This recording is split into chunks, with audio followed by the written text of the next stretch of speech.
You're listening to the Mobcast Network.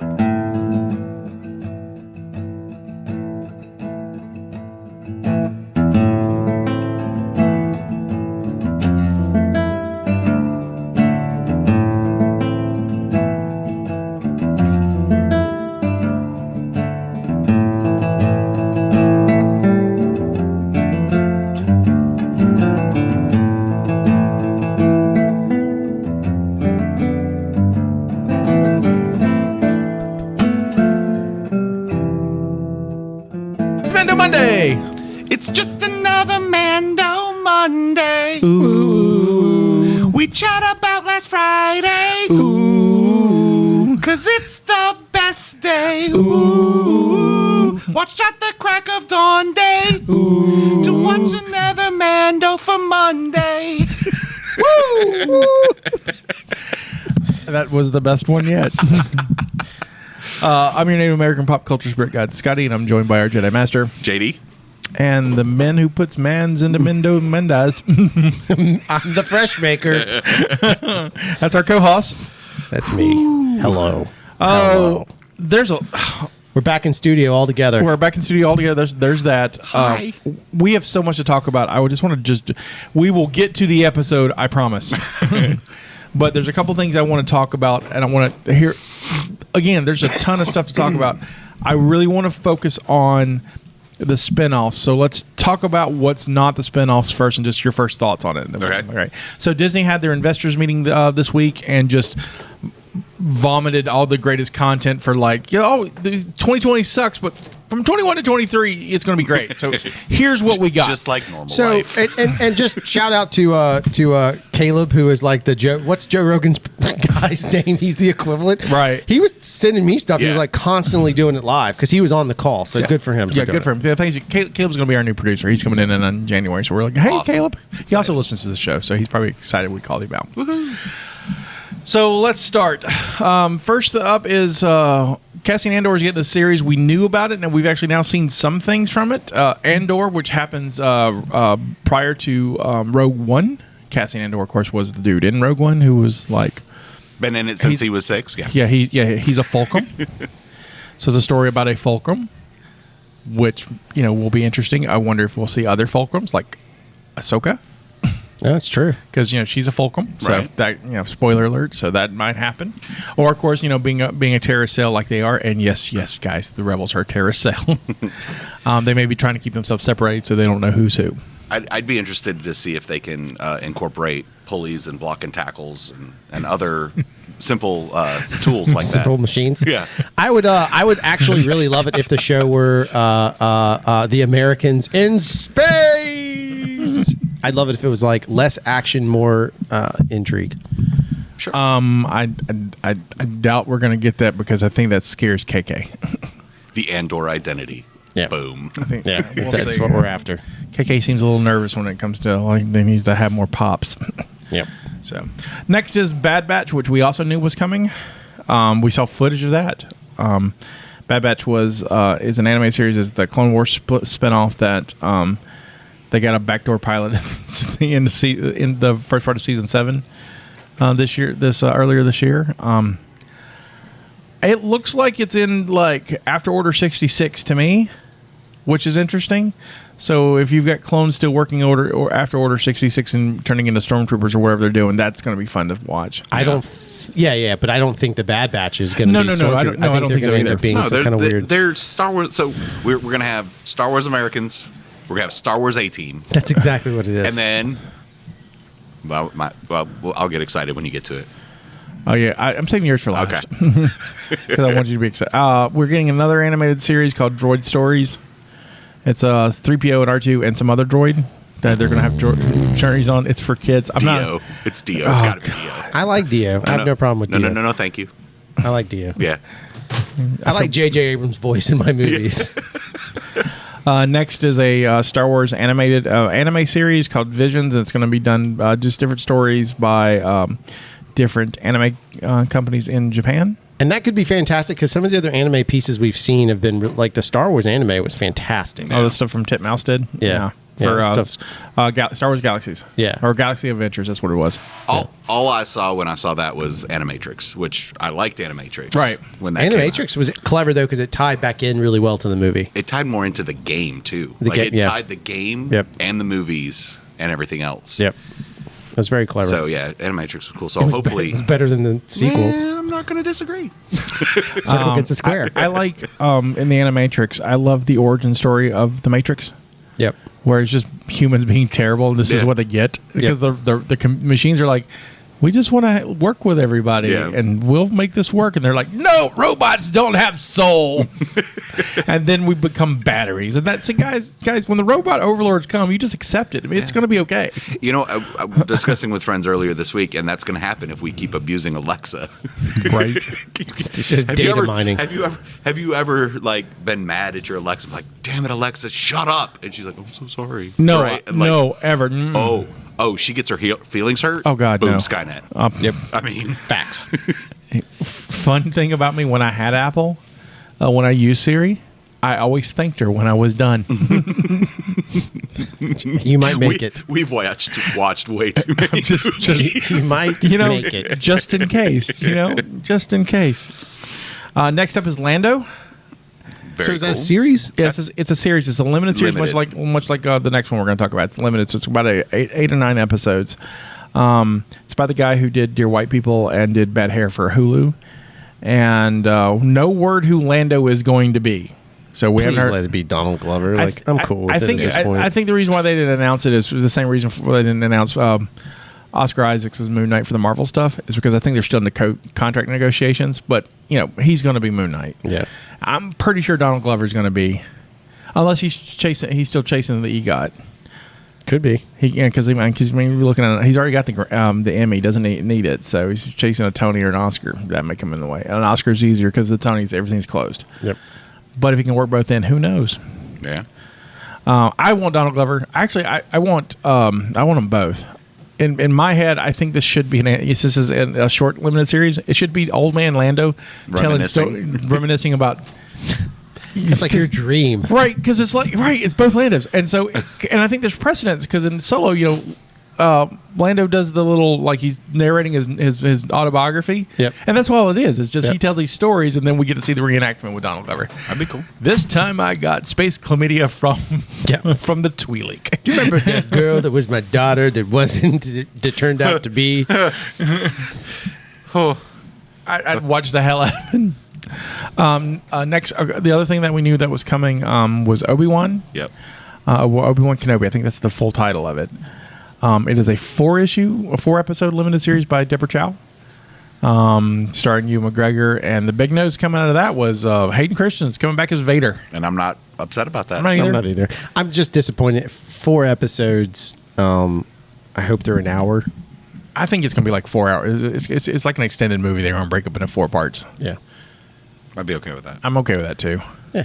So you can get away with stuff in TV you can't get away with in movies. Right. There's like a lot more logic jumps. And to all the people listening that are upset that Hayden's coming back, just remember he's going to be in the suit. So No, he's not. I don't think so. Why would you bring Hayden Christensen back? I mean, you could. Because he begged he's to be in Pedro the suit Pascal. at the end. But he begged to be in the suit at the end of Revenge of the Sith. I think he's going to be in the suit. I think he's going to be in the suit. I think they're going to So we show don't his have face. to worry about his facial acting. They may do both. Oh, yeah, he can be in his... No, but I'm telling you, if they're going to do it, they're going to do James Earl Jones's voice. Yeah. Right?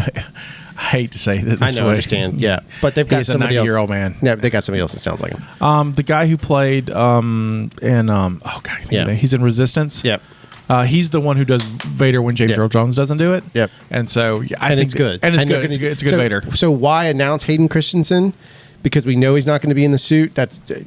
I mean, they're going to show his face somewhere because that's where the value is. So- Sure, but but here- I think... He and Ewan did so much work together during those movies. Like, these lightsaber duels are going to be just as epic. if we get lightsaber duels, We're going to get lightsaber duels. Oh, we'll get Vader Obi-Wan 1. That's what we'll get. Although Because then we'll realize that the Death Star fight was Vader Obi-Wan 2. or 3. 3. Yeah, I guess a 3 because he was Mustafar. Vader. Mustafar was Vader. one. Yeah. But I really hope it does end well before A New Hope. So For only the line doesn't end up becoming, I sense something, a presence I haven't felt since last week. Right. Right? Like, that would be weird. The timeline for this is 10 years after Revenge of the Sith. Okay. So. Oh, it's at the height. It's at the height of the Empire, then. Right. So, it's, so Luke's 9, 10, 9 or 10. And, because it depends on what point of it had 10 years after the Revenge of the Sith. If it's 10 years afterwards, the end of it, he's 10. Right. But, so that Hayden Christensen is going to be. It also will. When we were talking about this, the first season of MandoMondays, my Star Wars life, there's parts of it that he will not be on Tatooine, which bother me. But if they explain it well, I'm okay with it. But I'm not. At this moment, I have been. There's could be flashbacks though. I'm convinced that Obi-Wan doesn't leave Tatooine because he's got this mission. But if there's a mission that's greater and that he knows he can come back from, then I can see him leaving the planet doing stuff. So I think it might be a flashback, which would give us Hayden. Yeah. I don't think they do Hayden flashback. I just don't. I think we'll get Vader makeup and stuff. I don't think we'll. I don't know. I mean, because we see it later this year. They just started filming, so. 4 episodes, 4 hours. They're going to have to figure it out somewhere in there. Right. So if Vader is going to be a central character, he's going to be introduced really early on. I mean, there's no way. You can't just... I mean, granted, Vader has history. We get it. But, I don't know. It's interesting. I'm happy about it. I'm not anti it. I just... You want to see him because he's pretty. Yeah, it's just more fun to me. I'm kind of over Pedro getting credit for The Mandalorian when it's not necessarily all him. Right. And last but not least... You missed one. What did I miss? Ahsoka. No, I haven't. He said the non-tie-in. Non-tie-ins. Oh, non-tie-ins. My bad. So last but not least, to JD's, you just talk about it. I'm so excited I'm getting Top Gun in space, I hope. Oh my God, how many episodes have I said I want Top Gun in space? 14. Well, just shoot a number. Just 14 all episodes. Of them. And the fact that it's called Rogue Squadron. It's Rogue Squadron, Top Gun in space, done by Wonder Woman Perkins. Patty Jenkins. Patty Jenkins. Perkins. I put her names Either way, together. did you watch her trailer? Yeah. Her trailer was rad. awesome. That was awesome. So. Her dad was a pilot. I was not know waiting. that. I was literally So waiting for good. the dun dun dun da da da da da, like as she's driving on the tarmac. So we talked a little bit about this yesterday. Mm-hmm. Who do you want in it?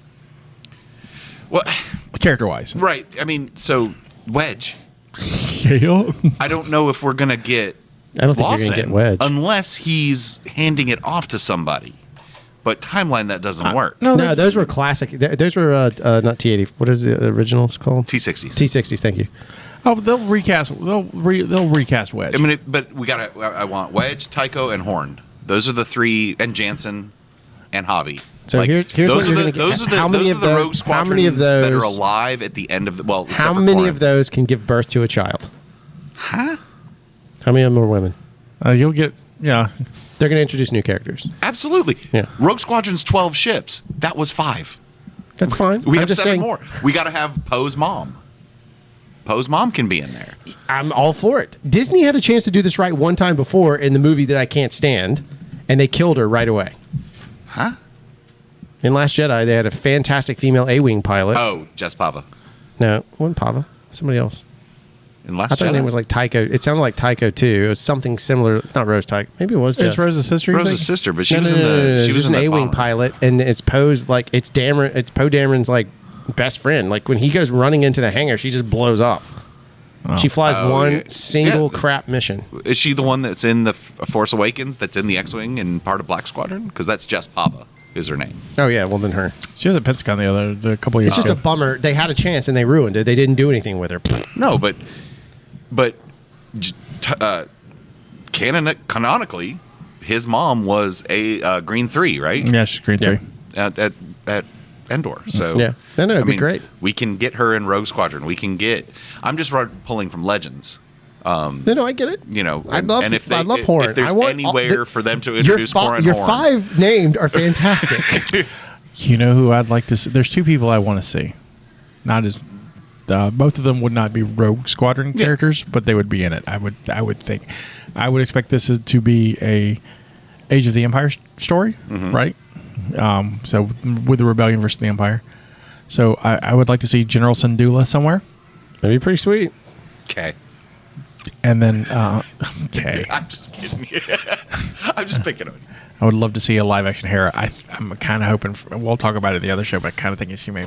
I'd love her to pop up in the other one to give her 2 shows to pop up to, so a reason to cast her. Right. But I want the villain to be Baron Fell. Yep. I want Center Fell so bad, and for those who don't 100%. know him, he's like the greatest evil pilot ever, who turns good guy, but he's amazing. He's Wedge's like brother-in-law, and just like there's a whole dynamic. And He's married to Wedge's sister. I think is it Kevin Anderson who wrote those books? I believe so. Yeah. Just pay Kevin Anderson money, and so we can have them, just like you did Timothy Zahn. Just pay him money so we can have them.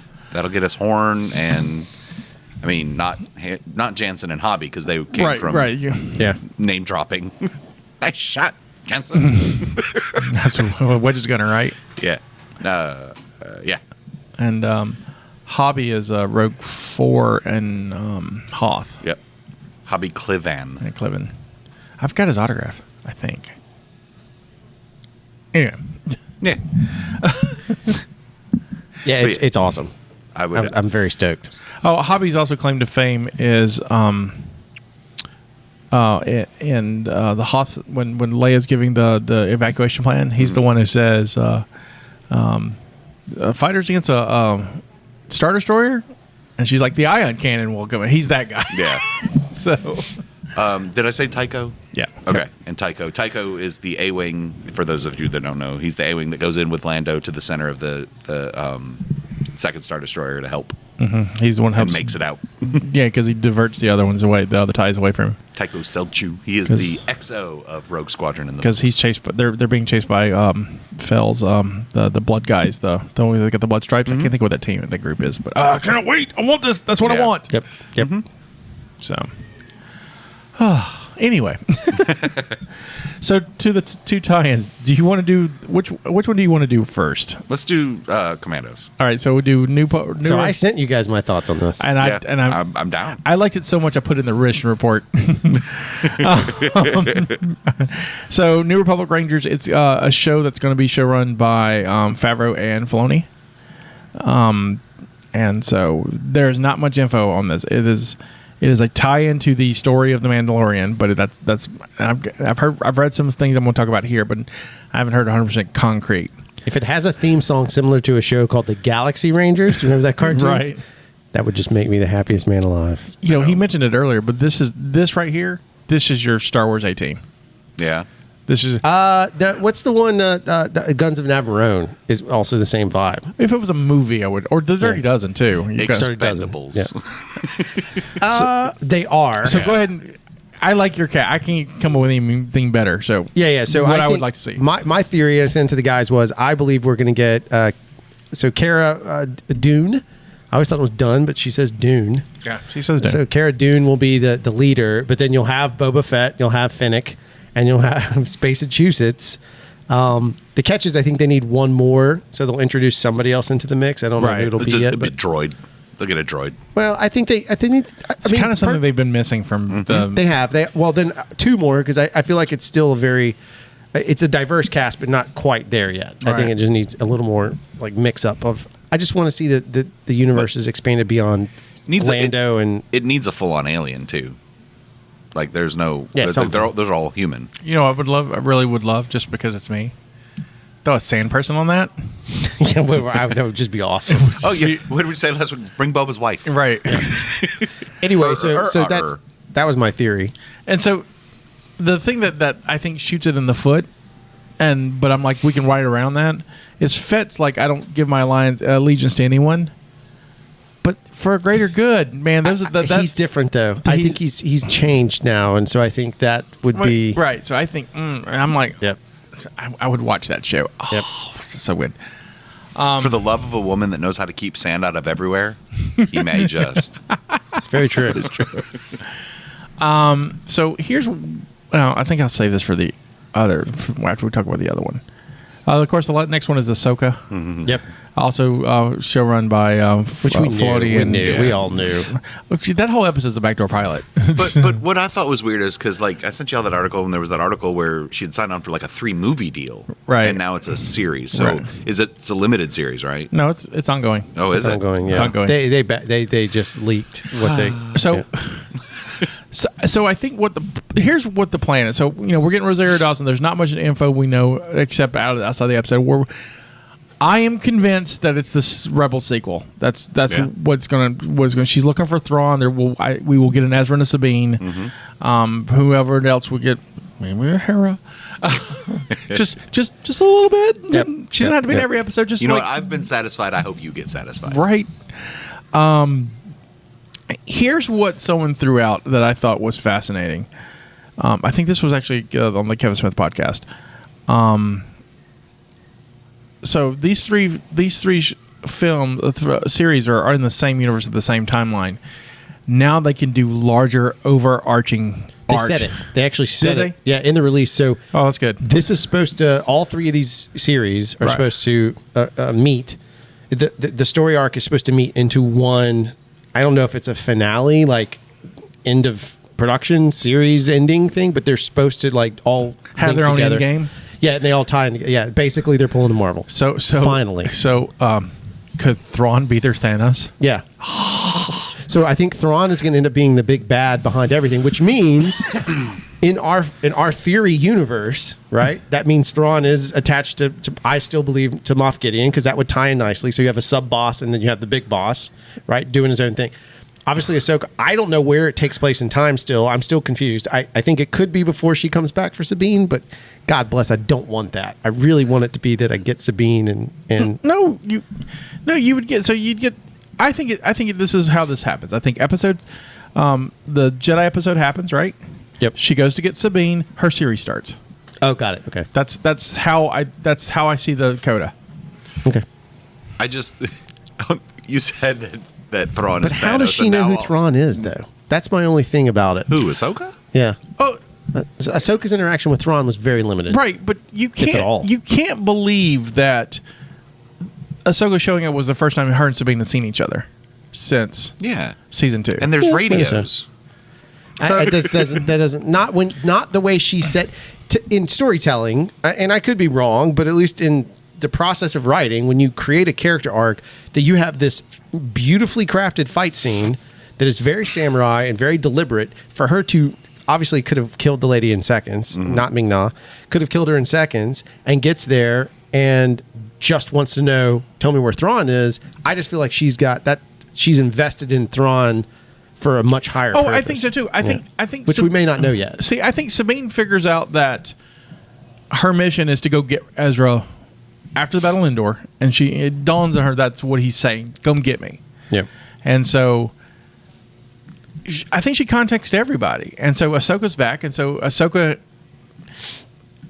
also promised Ezra to meet up with him. She promised. Yeah. And so she has to, she's going to keep that promise. And so while Sabine is on Lothal, help protecting it, keep doing what she needs to do on Lothal, Ahsoka's the agent out there getting the information. And I think, honestly, the best information, if I'm stuck in some weird place and I got one chance to call somebody, I'm calling somebody I either love, know, work with, somebody who I trust. And so this warlord, he obviously trusts enough, and that's where the information is going to come from. Yeah. I mean, I'm firmly, if I was writing it, that's how it would go. Filoni's much smarter than me, so he may do something way cooler. But this is just in my first thoughts. This is where I think it's going to happen. So that's why I think she gets the info. She gets her cool Ahsoka the white gear. She flies to Lothal and be like, "All right, suit up, let's go." Yep. And then because we got out of the series, because you got to also think when they wrote Rebels, and this was almost 4 years ago now, 5 years ago when they done the episode, and maybe 6 when they wrote it. They had no idea that Disney Plus was going to exist and they were going to get live action series. And so, I think Filoni half wrote it with an idea that maybe if they'd had some money, they could do a second animated series. Well, that's what he teased. And so now we've got something much bigger. Yeah. Well, I don't think he's going back. So- He can't go back now. Right. No, I think but it's going to be live action. Yeah. And I'm happy with that. Look, we've got one episode left too. Right. Where we still don't know No idea what's going on. what's going to happen. I'm so I think lost now. I think it's going to be a giant cliffhanger. Well, I was telling somebody the other day, if we, and this is way off topic, but it relates back, right? If we do get a Jedi reveal, right? If we get a Jedi reveal, the internet wants it. That doesn't necessarily mean we're going to get it. Right. If we do, and let's say it is Ezra, that puts us into a spot of, all right, cool, we're going down a different path, which is fine too. I'm going to be so happy. Right. My mind is going to meld into nothing. Or it could be that we don't get a Jedi situation on, or it's the very last frame. It's the Luke at Force Awakens moment, except he doesn't throw it over his shoulder because he's. But it's that last moment of we see the reveal, and then cliffhanger. So I saw a cool article today, wondering again who the Jedi, if a Jedi. They didn't mention like we did. I just don't want Luke. Maybe a Sith, right? But if it's Cal, right? They mentioned Cal's cool. Cool. But I didn't realize because. Boys, don't be listening, but I haven't played Fallen Jedi yet. I won't till I steal it from the boys on Christmas afternoon. Dunzos. But I didn't realize like the likeness and voice is all. I can't think of his name, but I know he was in Shameless, and he was the Joker or not the Joker. He could totally play him now. He's great, so he can just step in. He's not a giant name, so people might not see it and go, yeah, that's going to be a Jedi in The Mandalorian if anybody caught wind of him being cast. It's an economy thing, though, is the only challenge I think there is, which Luke is the easiest. Yeah. Right? A Sith is actually maybe even arguably easier because a Sith is just a red lightsaber. That's all. If you see a red lightsaber, you know that that's a bad guy, right? Mm-hmm. Right. Everybody knows that. If you see a blue, green, yellow, you don't know. Oh, yellow. In Legends. You don't know who that technically would be, right? Star Wars fans might make jumps, make leaps, but right, ready? What if it's a purple one? Yeah. I don't like the Mace Windu theory. Bubba loses his mind or his head. I don't like the Mace Windu theory. I still want Mace Windu to be Batman. That's all I want. Yeah, I'm just be Batman. Yeah, when they knocked him off, there's a whole thing where after the Emperor knocks him, off into Coruscant, we never see a body. Right. And so just imagine he's been healing and just living in the lower decks of Coruscant and just being Batman. Okay. Saving people and just, I want that show. Yeah. Yeah, I love Samuel L. Jackson. I think Mace Windu's a fun character, but no. Okay. Nope. That hurts my Star Wars. So I'm gonna end it on this one, but if it's a Sith, you know who I'd like it to be played by? Sam Witwer. I was about to say it.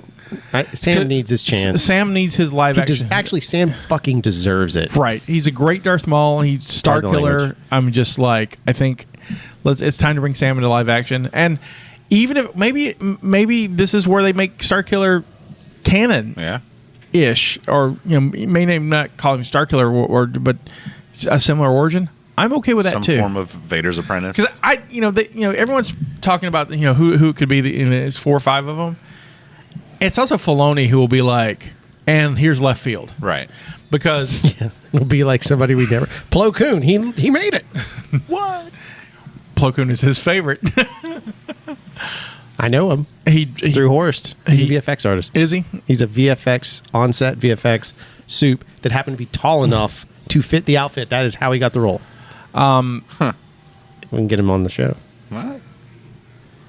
Dave tells a story where he went to the Revenge of the Sith premiere dressed as Plo Koon. Oh man! And handed out Star Wars action figures to all the kids in line and stuff. This is before he got the job.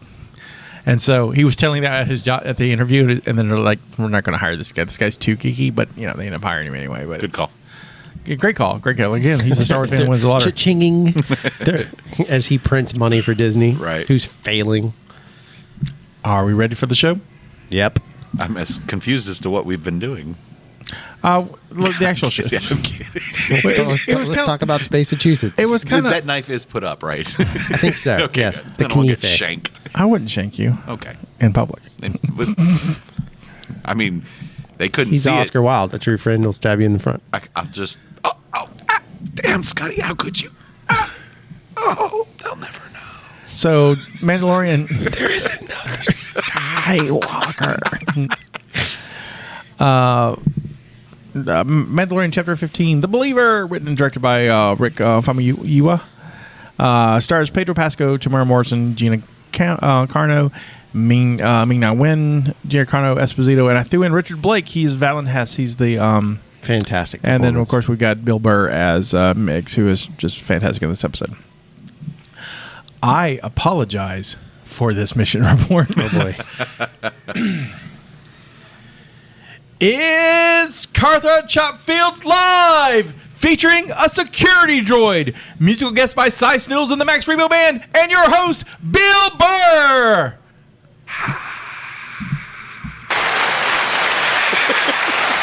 Wait, different show. Nobody knows the trouble I've seen. Nobody knows but the New Republic. Nobody knows the TIE fighters I chop. Nobody knows except the New Republic. So, Mix Mayfield, ex-Imperial sniper, and dude we totally saw in last season's prison episode, is serving 50 years of hard labor for those shenanigans in that prison episode. Cara Dune goes to spring him because, well, he's the only Imperial they know who might be able to find Moff Gideon's ship. He reluctantly agrees and joins Mando. And, well, let's call the group the New Republic Rangers until we get an official cast list.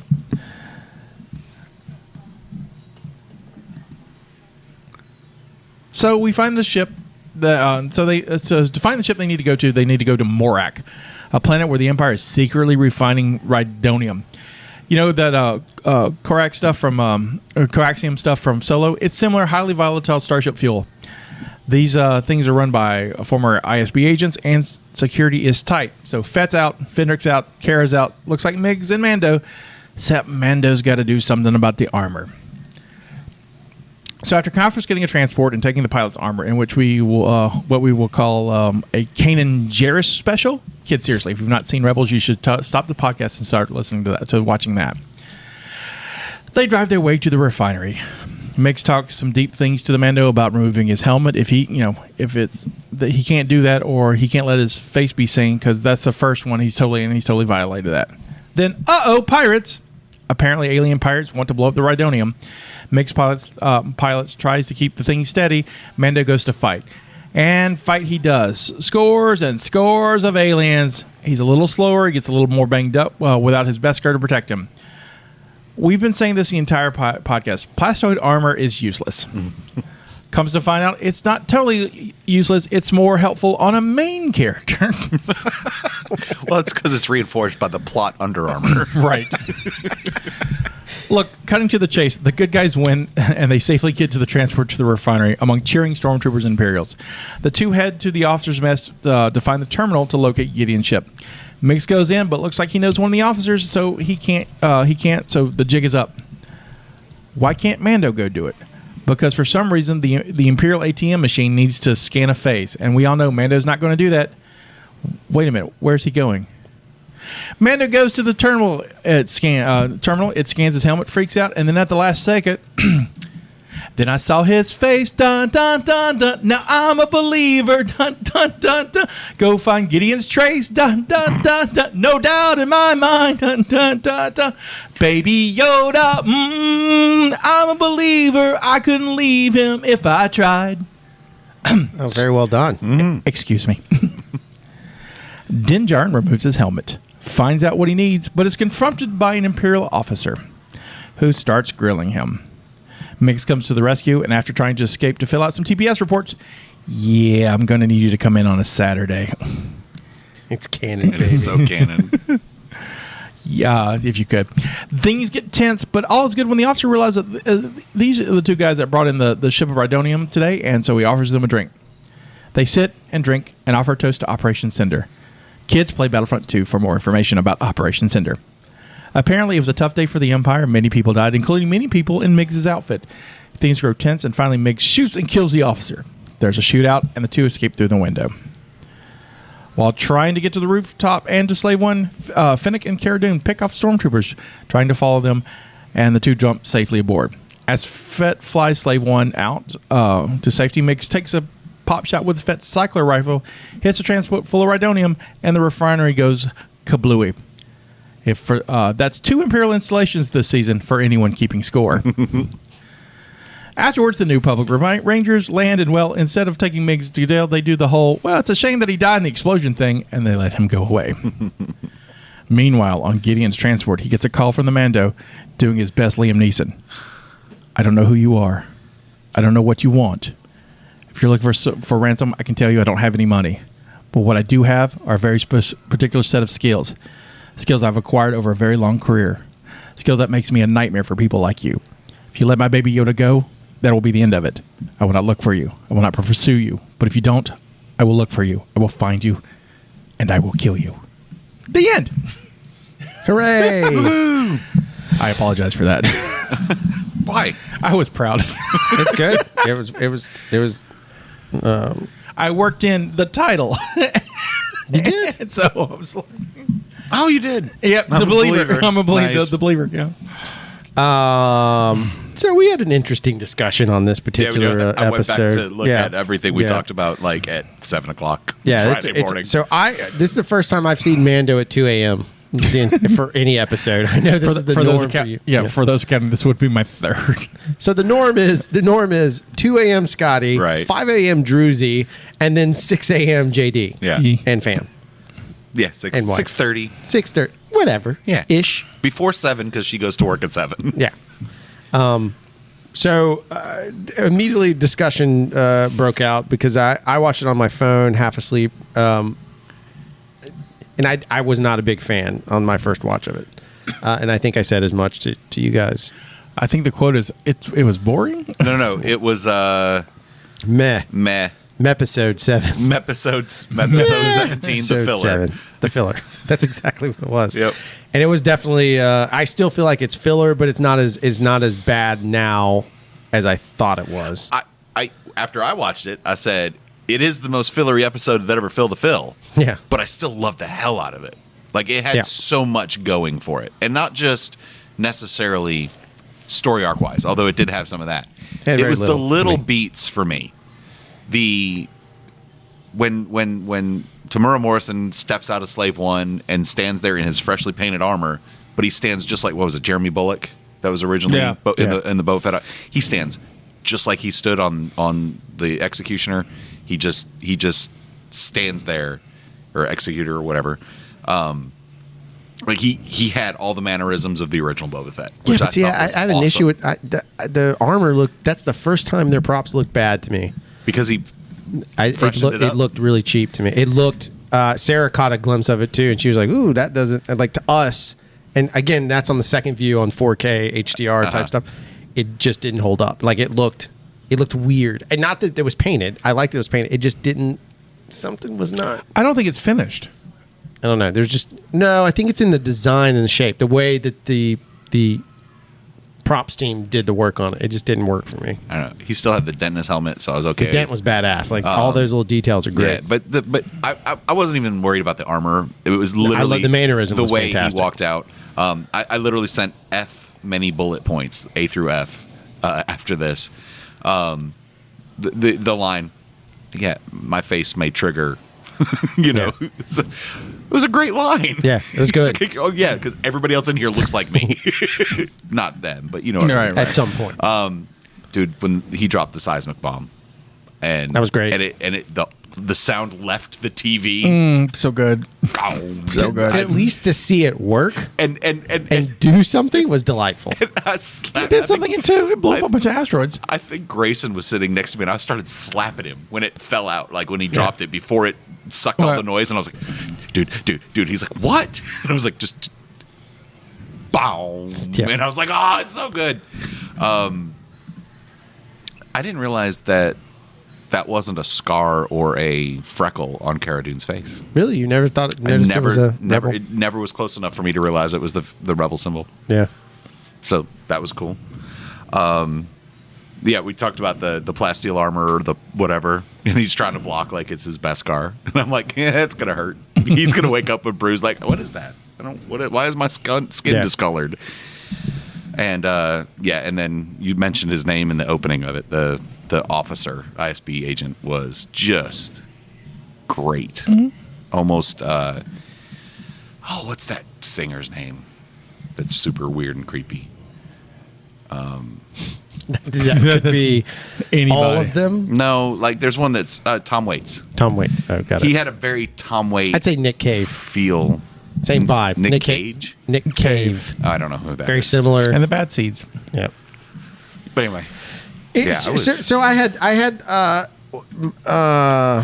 I enjoyed it on, again, second pass. First pass, I was not a huge fan. I just found it kind of, I had issues, and I'll go over those whenever we want to go over those. But the biggest takeaway for me is I finally understood how Slave One works. Yeah. And it made me extremely happy. And it wasn't until the gyro. second pass that I noticed it. Because at first pass, I was like, that's not how space works. Yeah. But then all of a sudden I saw in the background, it's rotating the whole time. I was like, I never knew the interior did it. Yeah. Yeah.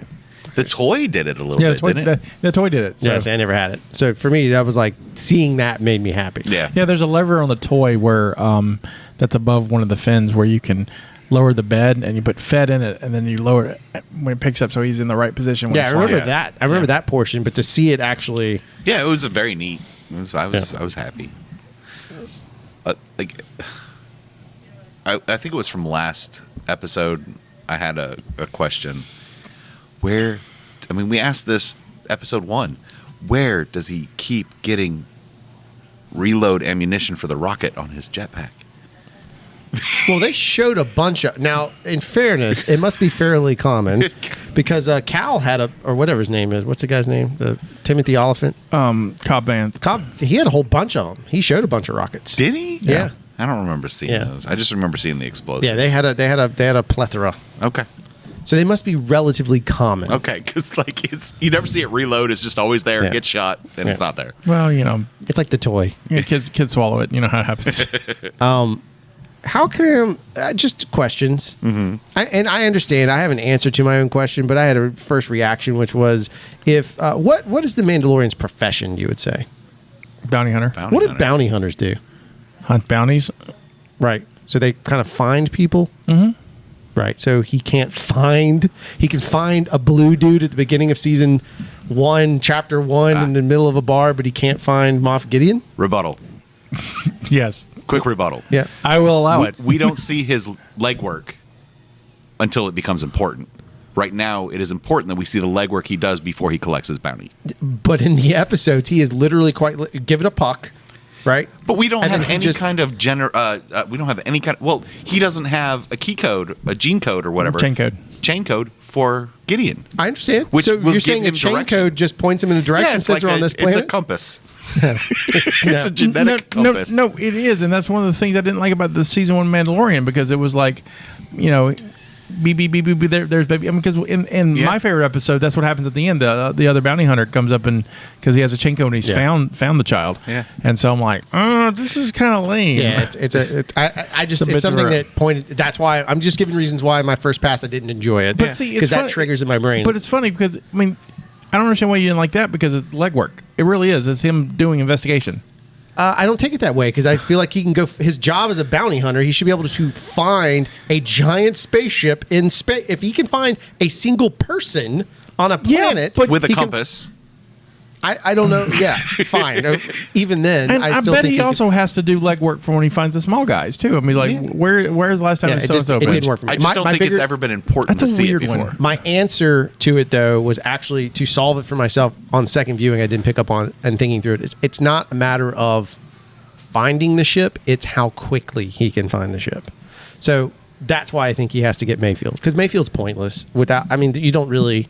It's a way to bring him back and set up a sequel series.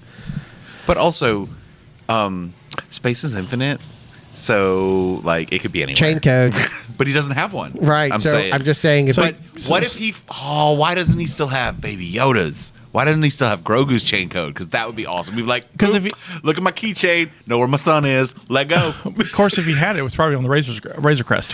Oh, rip, So I mean, so anyway, rip Razor Crest. my thing was I took it as time. Like, he needs to get to him fairly quickly, Yeah. and he knows that. He knows he's in trouble, right? So I deal with it. Why are they pirates? Why would pirates blow up So, the fuel? I don't think they were. No, they're eco-terrorists. No, I don't think they were. I think they were locals That's tired what I of mean. the Empire being there. That's what I mean. They're Okay. eco-terrorists in that sense. They're Okay. tired of their planet being You threw the terrorist word. I thought bad guy. that's I will go ahead and just admit that I freaking love this episode. However, saying that, I don't like that sequence. It's dumb. It doesn't make sense. Doesn't make sense, yeah. And it's bad character building because it goes opposite of what we're about to see. Right. Right. So on first view, I was cool with it. On second view, I was like, "Gah, that doesn't actually what we're about to experience. Right. None of it works because you're just killing indigenous peoples. Maybe. We don't Maybe. know. Whatever that planet is. I'm And then- assuming and there then- was a lot of them that looked the same. No, that sounds racist as crap. What you mean about you aliens? Now we in cancel culture. And I don't know what they were. I don't know what their race was. Did they give us a? Yeah, they were the same dudes as there's a Jedi one guy, and then there's the guy who works with Palpatine in Revenge of the Sith. They've got the weird horns on the side of their heads. I think he's a Muslim. Really? They come down okay. Sassy 10? Maybe. I can go to Wikipedia. Wikipedia will tell me. I thought about looking it up and then forgot. That's what happened. I don't think it's that big of a deal. I just maybe that's their homework. I just thought it was. It's not bad. It's just again things that didn't sit as well for me. The other thing that just weird note I noticed in that. But sequence, I love the fight. Right? Yeah, the fight's incredible. Great. It's great, and it's a great gag. The part I didn't understand was like to me, they're pulling like all these juggernauts are pulling were they juggernauts or leviathans? What they call them? Yeah, I can't remember. Juggernauts probably. They're pulling. That's what they were in the game. I thought they were pulling them from different refinery stations, right, or different depots that they're or mines that they're grabbing them from, and like almost like a spokes on a wheel coming back to the base. But then they all like have to funnel in. Yeah, that's essentially it's a choke point. If at that point you're funneling in, I'm pretty sure. Well, now we know the Empire isn't historically smart. Officially juggernauts. So. Okay, juggernauts. Yeah. Well, they're in the game. So I don't know. But if you have that choke point, and you have that choke point, and you have a pirate problem, why don't you have I don't know, an ATST sitting there? Yeah. Pretty sure you can get one. Yeah. They may not be able to. They have TIE fighters. Why wouldn't they have? Well, because I mean, the Empire's a wreck right now. So, how many ATSTs have we seen? Except the one in Chapter 4. Well, the second one wasn't that a crane one that we saw in the beginning of this one? That's a crane. But I'm talking you mean actual weaponized ATST? Yeah, Chapter 4. Yeah. Well, but that was a pirate one. Yeah. Right, but I'm just saying that's the only time I've seen one. Right. Seen no AT-ATs. So anyway, the fight scene, the gimmicks around it, I just had issue with. This is the first time to me that the writing just got off the rails to me and created more problems than it actually did, and that's why I was mad at the filler side of it. Like, if this happened earlier in the season, if this were 4, 5, even like halfway point in this very condensed season, different emotional reaction. But for me, it being episode 7. We're almost to where we're done for a year. Yeah, I was like, ew, really? But there's some great bits. Wikipedia dropped the mark here. They're just called pirates. There's no species for them. See, there we go. So I think they're indigenous to that planet, which I think is fantastic, or terrible. The fact that they, so they're not pirates; they're eco-terrorists. That face scanner, this whole sequence, I have massive issues. I know why it exists for him to take off his damn helmet, but that is because story. I had total issues with it altogether. It makes no sense in a story flow that Mayfield, whatever, won't walk in there because he's like, that guy knows me. Mm-hmm. Right? Again, second viewing is where it gets ruined. And he comes in to bail him out. Doesn't seem to give a shit then. Well, it's a weird character note that doesn't make sense. But I think that was the point of he didn't want to go in, but his now not quite buddy, but there's trouble. So he was, to me, that was a selfless moment for Mayfield. Maybe, but it could have been selfless if he would have just gone in. True, but he was still... He just felt gimmicky to me. I think he was coming to... Okay, as I said, Jell, that whole scene with Mayfield and Din and the officer sitting there had a very end of the Joker feel to me, right? Like that whole time, Mayfield's just sitting there building in 100%. anger, bam, right? But I think prior to that, when he's not in there, he's seen the officer. And so he's getting probably flashbacks, some post-traumatic stress, obviously, at this point. I think it took him a minute to compose himself, to come to grips with being in a room with this guy. Let me propose just an idea. That how do you think it would play if you take the scene as is, right, except you swap it? So he goes in. Bill Burr goes in. Massachusetts goes in. He gets his face scanned. The guy comes over and starts hassling him. And the Mando has to walk in. And then, to me, emotionally, you want to raise the stakes?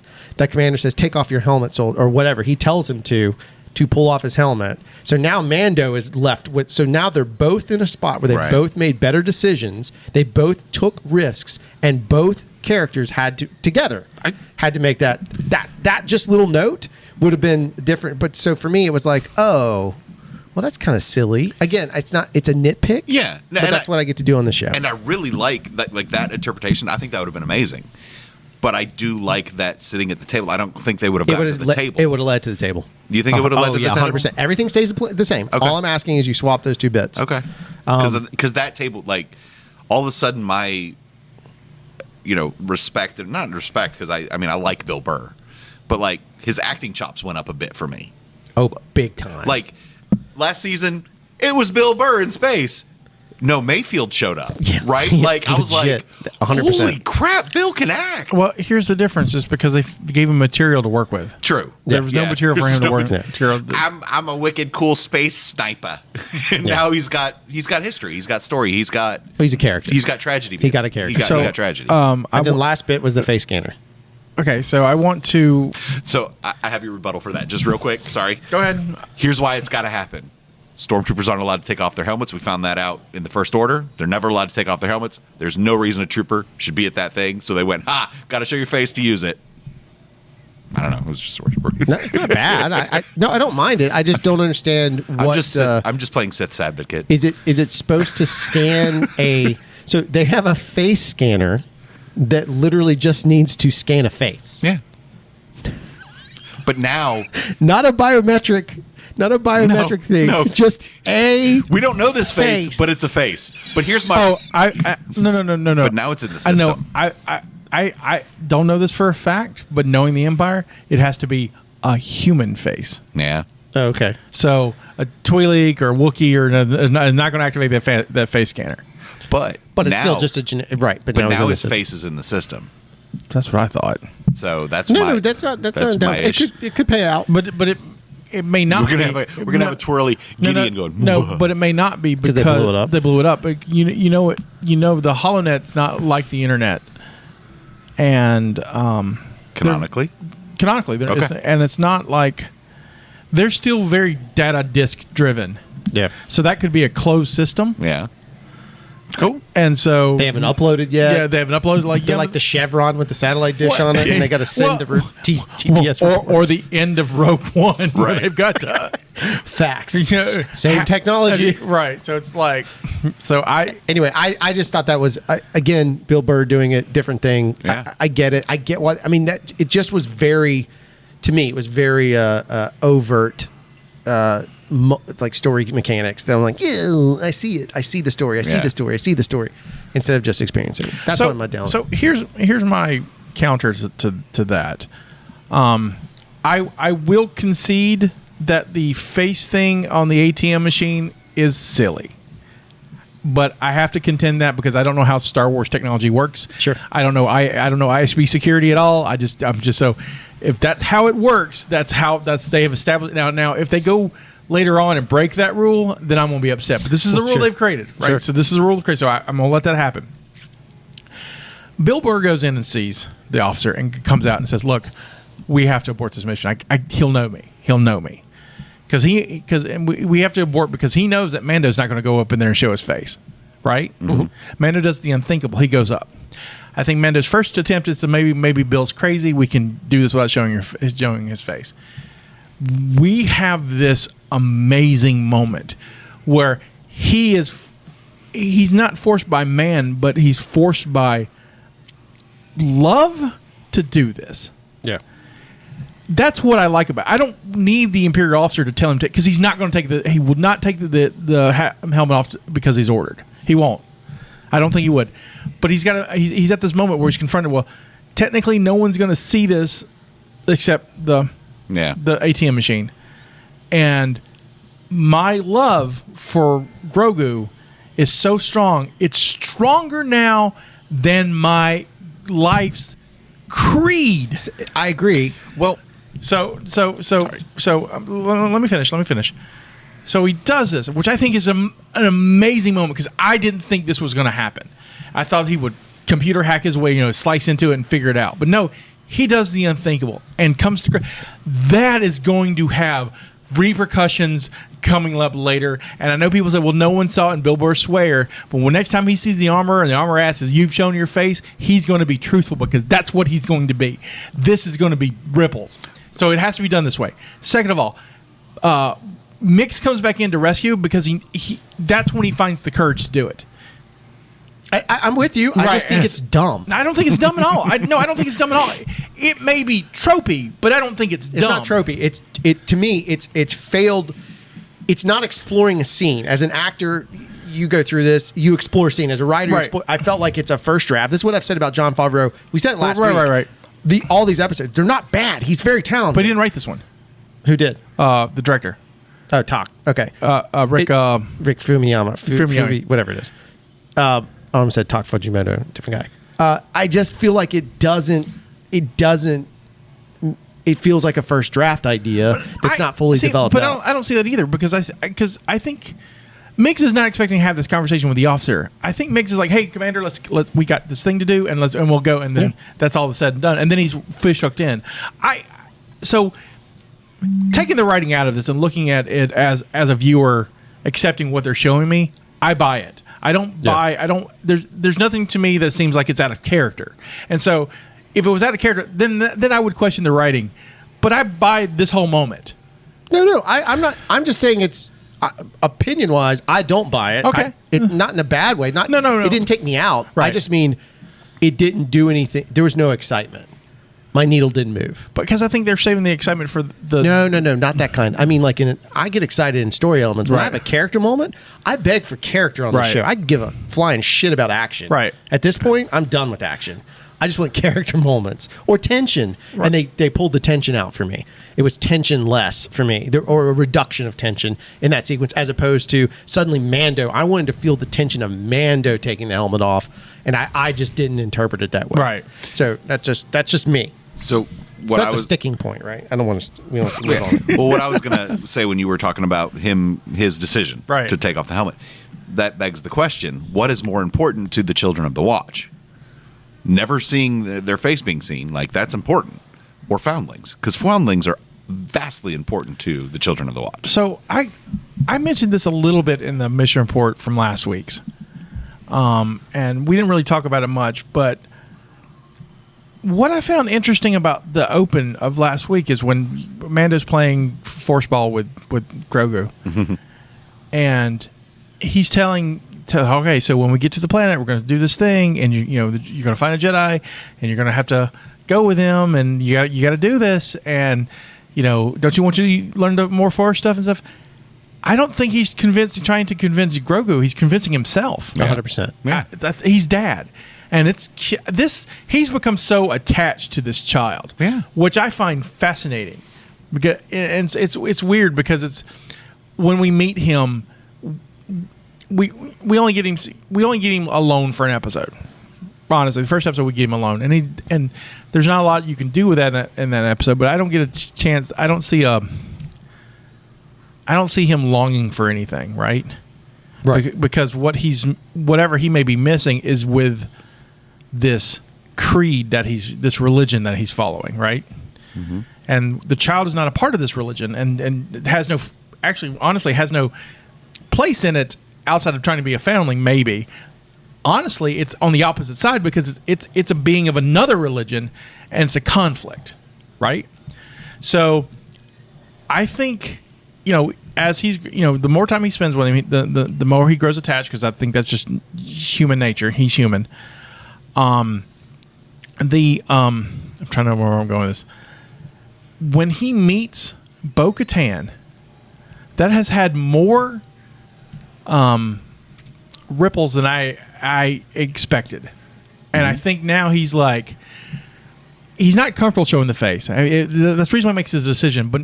I think now he's seeing there's another way. Well, I think Bo-Katan's important because he goes, there's other Mandalorians. Right, exactly. So now that's a much deeper cut. And now he's met 2 in this season. Yep. Technically 4, but he's met 2 different distinctive. He's met Bo-Katan, and then he just met Fett, who is Mandalorian now, and a foundling, and offspring of a foundling. And so there's another way. This is not the way. This is the way. This is the other way. And this is what I've been talking about the last couple. Indoctrination, right? This is what I've been talking about the last couple episodes. Is I got in trouble on the net for talking to some friends talking about how I thought the story. I said terrible. What I really meant was basic, and I went back and clarified that the storytelling in this seasons we talked about last week. Yeah. It's basic, and it's been this season, while I love it, it's junk food. It's freak of the week or gimmick of the week. This is the first episode that gives me substance. It's my favorite episode of the season, hands down. It's so fascinating because it's my least favorite. Right. Well, but because it's not flashy. Bill Burr Snow is Planet. it's so bad. Bill Burr gives such a performance that is not needed in a show like this.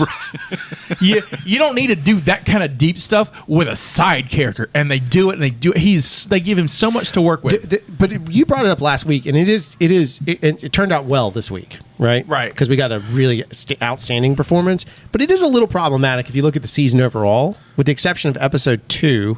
It's Mando is a frame story, is what it would be called. The frame is Mando, but the actual contents is everything else. Right. Not Mando, right? For the most part. We've had new characters introduced. We've had these other pieces. It was really bad with the Ahsoka, right. which is, again, good, bad. But if you're looking at it from a story standpoint, this is the first time, to your fairness, and I'll concede this point, is that it is a nice character moment for him. Because we haven't had a great character moment from him except for in little bitty pieces. Right. And in this episode, that was the only piece we got of character development. Right. Right? That's it.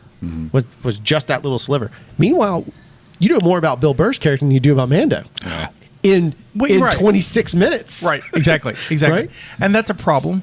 It is a problem. So when I started this argument discussion on the net on a friend's thread, a guy was like, "Well, it's Mando's a flat story arc," and I'm like, flat story arcs are a thing. And for those who don't know, flat story arcs is when you introduce a character not as a device to show the world, rather than a normal story arc where you focus on the character or frame, or the frame, right? And so I'm like, I don't buy that either, because first season doesn't do that. First season gives Mando a quest, and they do this quest thing. He's got this. I don't think it frames the world very well. A limited look at the world, but I don't think it does it very well. This season, it doesn't do it really at all. It's literally it's Buffy. It's Freak of the Week. But think about first season, how many times we were on the same planet. Right. Like 3 episodes? We were hanging out on Dave Navarro. Yeah, for a long time, right? And then we go to Queequeg, or not Queequeg, what's his name? I keep saying Queequeg. I'm obsessed with that word, apparently. I forgot his name already. What's the Nick Nolte's? Well, you said Queequeg now. I'm like all out. Yeah, see, you're all at a loss. I destroyed you. I'm a Sith, motherfucker. Yeah, Nick Nolte. I got you. The Ugnaught guy. Yep. It's Krieg, Queel. Queel. Yeah. Then we spend some time with Queel. Like, you think about it, we're stuck on the same rock for a long time. Right. We've been, to your point, a new dadgum planet every single week. Even if we're going back to Dave Navarro, right. We hadn't been there before. Right. And when we see Dave Navarro, it's through rehab. He's doing a lot better when we see him. So I'm just upset Red Skull wasn't on that planet from this week. It's Morag, wasn't it? Right, it's Morag. Yeah. We see Scarlet's body somewhere. So anyway, I wish there was a balance between half of what this is and good action. And they haven't found the balance yet, because the action of this, the Pirates thing, it didn't make no sense to me. And to me, I don't think it was a very interesting fight. It really wasn't. Well, it was the first time for me that the Mandalorian felt like a bad guy. And I know he was wearing Stormtrooper armor, but he was a bad guy. See, I don't think he was a bad guy. Because I immediately didn't think they were pirates. Like, I definitely didn't. I did not get a pirate feel from him. I got to get off my planet feel. Pirates steal things, and these guys are like just trying to blow it up. And I was like, the first time I watched it, I was like you said, like the action. I'm bedazzled by the action until you watch the second. For me, on the second pass, and I was like, ooh. I will say it is better than Ice Spiders. Yeah. I've only watched Ice Spiders once. I've watched Ice Spiders like 4. I've watched every episode like 4 times before the podcast. This one, I could watch it again and still not be upset. I enjoyed it enough. I like Ice Spiders. I mean, Frog Lady, Ice Spiders, not for me. The flying stuff was cool. The fighting on this episode that reminds me, and it may be intentional, but it's very, very Indiana Jones truck fight. Maybe it's the top of the train in Last Crusade. Maybe something. It's just like, I wasn't really crazy. It was very Western. It was very Western. It was very John Huston. Which is fine. I like the whole, we've got the wagon full of nitro. We've got to get to this, and that may be what he'd be doing in the writing. What do we? What Western trope haven't we done yet? I like that part. Train Just fight. the fight stuff there was you like. Go. So then that makes them indigenous peoples. Because unfortunately, I mean that with love. I agree, and they killed them all, much like you did in a Western. Yeah. trying not to get upset about my favorite episode this season. Went from Dances with Wolves to set them on fire. Right. It's the Searchers all over again. Yep. I think my problem with the fight was there's no consequences. Yeah. Other than the awkward saluting from the Empire. We're here to kill you all. That gag was kind of interestingly weird to be in their shoes. I don't think... I've heard a lot of people talk about the cheering and stuff because we never seen that from the Empire, but I'm like, the Empire cheers. Yeah. No, I just thought... I felt for what's his name? Miggs and Din. It was like, how awkward is this for them? Like, interestingly, though, the thing that if I need to watch it a third time, but I remember weren't there just like random like people in just coveralls walking around? Right. Too? So you've got Imperial workers who So are. these dudes are real assholes. Our heroes blew up a refinery. Those people didn't get out. No, seriously, it's the Death Star. It's the Clark's conversation. Yeah. It's That's all. 100%. I just saw it the other day. The guy who's doing just installing the space toilets. These are guys who are working the refinery. But you know what? They were contracted. They knew what they were signing up for. And I liked. I got a kick out of there was not only stormtroopers, but you also got shore troopers. Yep. From Scarif, and I was like, there's no shore near here, but that's interesting.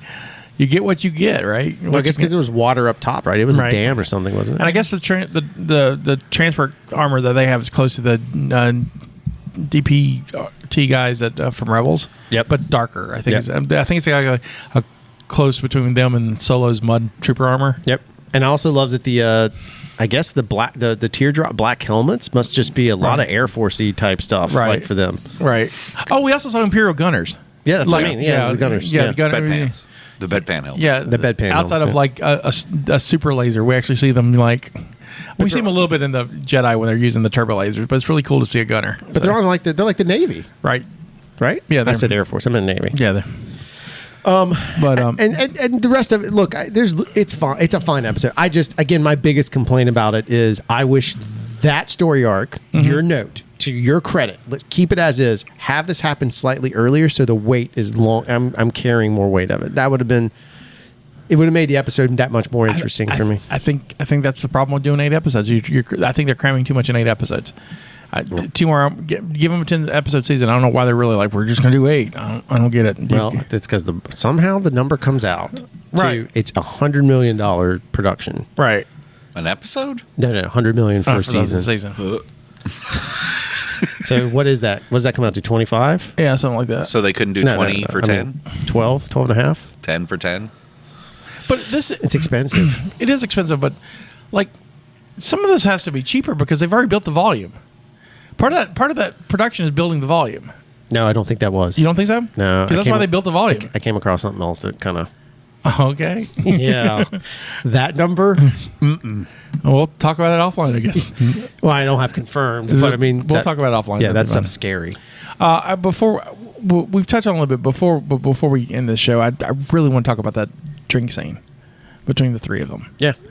Because I know you touched on it, but I want to really kind of deep dive into it because first of all, they're looking for something to toast, and out of nowhere, Bill Burr mentions Operation Cinder, which I was freaking losing my mind. And you've not played the Battlefront. No, I was watching actually my sons play it with John Boy earlier today, but they were just playing. Just if you're not going to play it, 1v1. Just go on YouTube and watch the cutscenes. That's all you need. Okay. Actually, play story mode. I think you'd enjoy it. Oh, I'm sure I would. I just don't ever get to You're play a pilot. I don't get to play on my own PlayStation. I noticed. I haven't seen you on Squadron. I know. So what I'll do is like one evening, you want to come up here and play it? We can play. I'll bring the 360. You played it on 360. No, I could just be the adult in my family and tell them to get off my gaming system. No, but you're a good dad.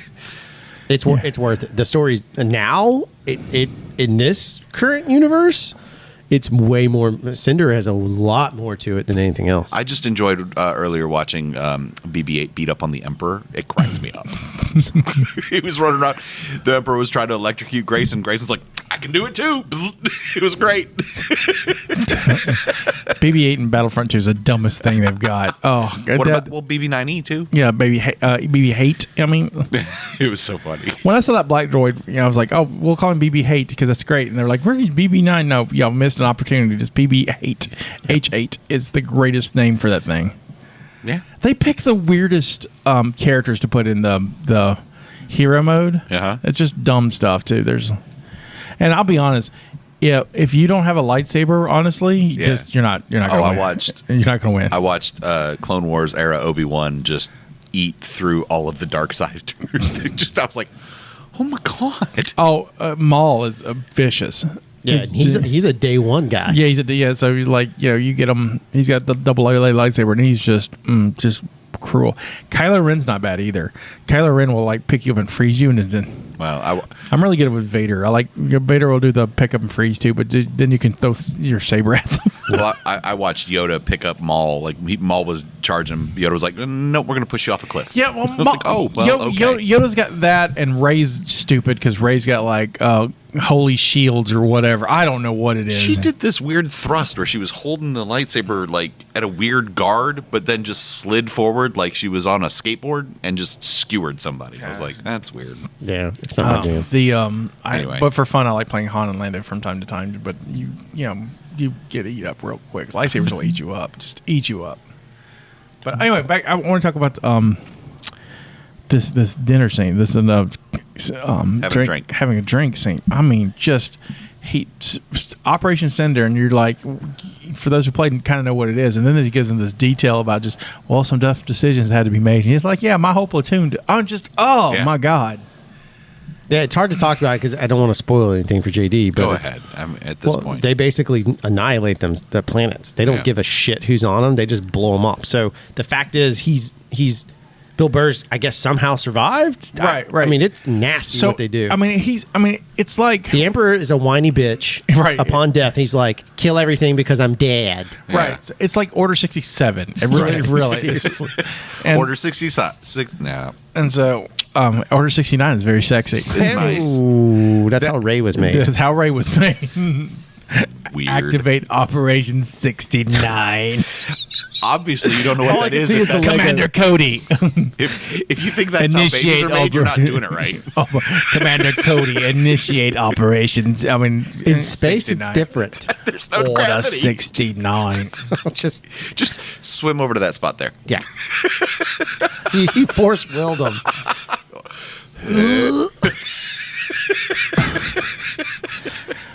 I knew where this drink scene was going to end. It was very telegraphed, and I didn't care. Nope, it was great. It's so good because I'm like, there's no way that dude's going to survive this. No. Also, didn't think Migs were going to survive it either because he saw Din's face. But that was interesting. Also, and at the end, the pop shot with the cycler rifle, because we have to blow up everything Imperial. So sure. It was good. Well, that was the thing that made Kara say, "All right, cool. You died in this explosion." Like she watched him, and it's also what immediately I was like, "Man, this would make a cool show if." Yeah. And then that announcement, I was like, "Oh, that's going to be a cool show." So since they do this weird, like not quite Western music, I do want a dun dun dun dun, but Star Wars for I bet you get it for Rebels. Or whatever, what are we calling it? New Rangers. Rangers. Yeah, New Rangers. New Republic Rangers. Well, she's a marshal, so I mean, right, makes sense to me. If their spaceship doesn't have a red stripe, I'm going to be so mad. If it has the droid refused to go to space, right? Like BA. I'm not getting on that plane. That'd be fantastic. That would be so great. It'd be easy, just flip him off and flip him back on. How do I get on the spaceship? Yeah, that's a great bit every episode. Have you ever gone back and watched those things we grew up with? Mm-hmm. Quantum. It's the same 3 jokes every episode. Oh yeah, but it's hilarious every time, and I don't know why. Yeah, I tried to go back and watch Airwolf, and it just. Oh, God. I had that song. I never liked Airwolf, except the theme song. It's bad. Like the first episode, it's like it's daytime, it's nighttime, it's daytime, it's nighttime. It's the same. It's the same scene. Nighttime. I've got a little bit of trivia before we go. Just 4 quick little things. 3 of them are just about Arabish. The Arabish text saying on the Juggernaut's display translates to warning. Oh, interesting. The text on the Mandalorian logos, it translates when he goes to the ATM. Translate to ID scan required, access granted, database, equipment, personnel, transport, armory, and S forces. ID scan required. Just gotta make sure you're human. Yeah. Broken. No one expects nerds to know Arabish, and they're like, nerds know Arabish. At the Cartha Chop Fields, Meigs Mayfield is known as M834667, and the Arabish version of those numbers are printed on its coveralls. Cool. And I'm surprised that number didn't mean something. Yeah, I'm sure it does to someone somewhere. Right. So, and something we've not mentioned at all. This is the first episode of The Mandalorian in which the Grogu does not appear on screen At all. Huh. Yeah. Yep, not once. So, And did you miss it? Did you miss Kevin? That's a question I was going to ask Right. to close it out because Oh, I'd yeah. been thinking about it. I did not miss Kevin. I didn't miss Kevin. No. Because we're aware he's still there. No. I'm saying I don't need Kevin. Oh, no. And I don't think we're going to have him the whole run of the show. I really don't. I need Kevin. I can go without him a little bit, but I need some Kevin in my life. Yeah, I think. I have a hard time figuring out how he's going to do it when by the time he is an old man and passing away from old age, Kevin's like 3. He's not a teenager yet. Yeah. You know, let's say Din makes it to 90 years old, which is another 50 years ish. Grogu's only 100. I don't think he gets a space license yet. Like, No. He's But- 7 at that point. yeah, But that's okay. but no, it's cool. Man, That's gonna be heartbreaking. Yeah, you're right. I mean, we lose dogs all the time. Yeah, I just got a dog. You like Dags? And you know what? Yeah, I like dogs. You're going to outlive that Mando right there. I hope. Let's hope. Everything goes right. You'll outlive we that just Mando. need him, get him a I guess- Jedi Wookiee. Well, here's my thing. I think you could drop Baby Yoda off somewhere. Let's say a Jedi does take Focus him. Center. Yeah, you could drop him off. You could drop. When I was a kid, it was the Jewish Community Center. You could drop him off at the Jewish Community Center, leave him there for a while, and you could come back and check in with him, and I'd be okay with that. Like, I understand. I don't want to totally, but I don't necessarily need old man and the kid forever. Right. I think you could invent something else, and I would be okay with it. On the flip side, I mean, you could do the show without the Mandalorian either, Oh, it's totally become that. because we've This seen that. season has proven that. The season's pretty much just. The Adventures of Baby Yoda. Did you see the video I sent about every episode of The Mandalorian is? I didn't watch it. Oh, it's brilliant. It's guy goes in and he's like, we're out of milk. All right, so let's go get some milk. And he goes, we're not going to sell you the milk because we need something done first. this bad guy, he's stealing our Wi-Fi. We don't like that. So can you go kill him? And so Mando goes to kill him and kills him. Comes back and goes, "Oh, Baby Yoda drank all the milk." The end. I'm like, yeah, okay. I can't argue. It's very funny. Yeah, it's true. I'll put it in the show notes. It's good. Anything else, gentlemen? I don't think so. Nah. Next week. Looking forward to it. The next Yeah. week's the finale, and then we'll do one more episode after this, Mando Mondays, and then we'll get back to our regularly scheduled My Star Wars Life. With plenty to talk about. Oh coming God, here. so much. Oh, thank God. Like, I was getting worried our show was going to be canceled. Just called up Kathleen Kennedy and said, listen, Kathleen, I got a couple of stories for you. Straight out of the talkies. Why were you? Does she only understand 1950s? Yes, you only Then understand. smack her. Insert Sean Connery. Insert Sean. Not funny. Oh, producer Nope. face, Nope. producer Nope. face, Nope. producer face.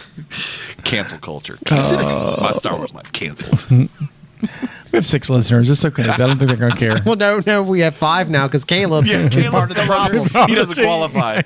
You listen long enough, you become a part.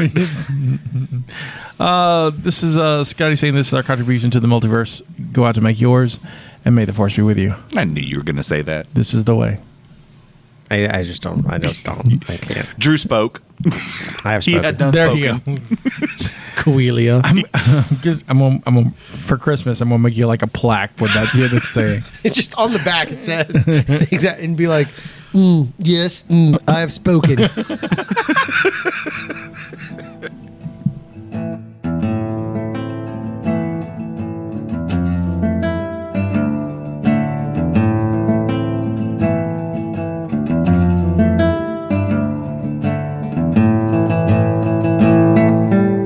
I've never heard that song. How have you never heard Manic Monday?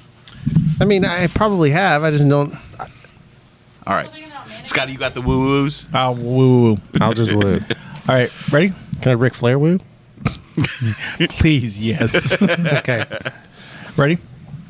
Make sure we are recording. We are. That's why we need a producer. It's Thank you for listening to the Mobcast Network.